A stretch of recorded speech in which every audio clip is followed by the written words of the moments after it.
100 দিনের কাজের জামানা শেষ। এবার থেকে 125 দিনের কাজ। মনরেগা এখন থেকে ভিভিজি রামজি। উপকৃত হবেন বাংলার 2.5 কোটির বেশি জব কার্ড হোল্ডার। 100 দিনটা এখন 125 দিনের হয়ে গেছে। আমরা আগামী জুলাইয়ের 1 থেকে 125 দিনের জিরামজি শুরু হবে।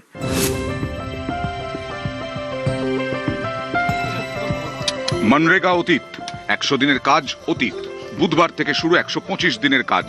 ভিভি জি রামজি, বিকশিত ভারত গ্যারান্টি ফর রোজগার ও আজীবিকা মিশন।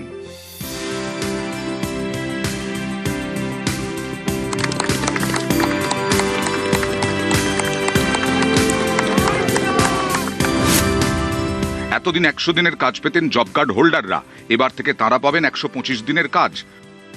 বাংলায় এই প্রকল্পের সুবিধে পাবেন 2,56,00,000 জব কার্ড হোল্ডার। গ্রামীণ অর্থনীতির শীত দাঁড়া ছিল 100 দিনের কাজ। গরিব খেটে খাওয়া মানুষের রোজগারের বড় ভরসা। রাজ্যে পালাবদলের পর গতি আসে 100 দিনের কাজে, এবার 125 দিনের কাজ।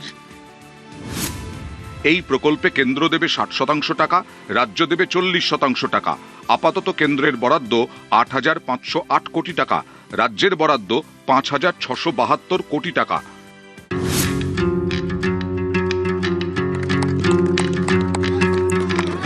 বীরভূমের সাঁইথিয়ায় শুরু ভিভিজি রামজির কাজ। সূচনায় হাজির বিজেপি বিধায়ক।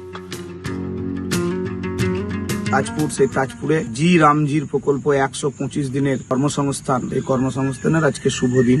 কাজের উদ্বোধন হলো। 125 দিন কাজ সকলেই পাবেন।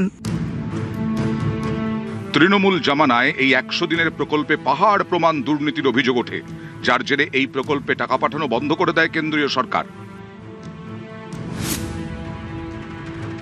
আপনারা জব কার্ডে টাকা পেয়েছেন? না, দেয় না আমাদের। নেতারা খেয়ে নিয়েছে। জব কার্ড আমি পাইনি, 5 বছর 6 বছর তারপরে জব কার্ডটা দিয়েছে, টাকা কোনোদিন পাইনি। না, আমরা টাকা পাইনি। আমাদের 18,000-এর মধ্যে 4,000 টাকা দিয়েছে, বাদ বাকি টাকা বাকি আছে। পঞ্চায়েতে গেছি, ব্যাংকে গেছি, টাকা ঢুকলেই দিব তাই বলে দেয়নি। ক্ষমতায় এসেই দুর্নীতি রুখতে কড়া পদক্ষেপ করে মুখ্যমন্ত্রী শুভেন্দু অধিকারীর সরকার। জব কার্ড হোল্ডারদের ফেস অথেন্টিকেশন চালু হয়, ডিজিটাল হাজিরা বাধ্যতামূলক করা হয়, নির্দিষ্ট অ্যাপ ডাউনলোডেরও নির্দেশ দেয় সরকার। কাজ হবে কিন্তু দুর্নীতি হবে না, এটাই এই সরকারের নীতি। নিউজ 18 বাংলা।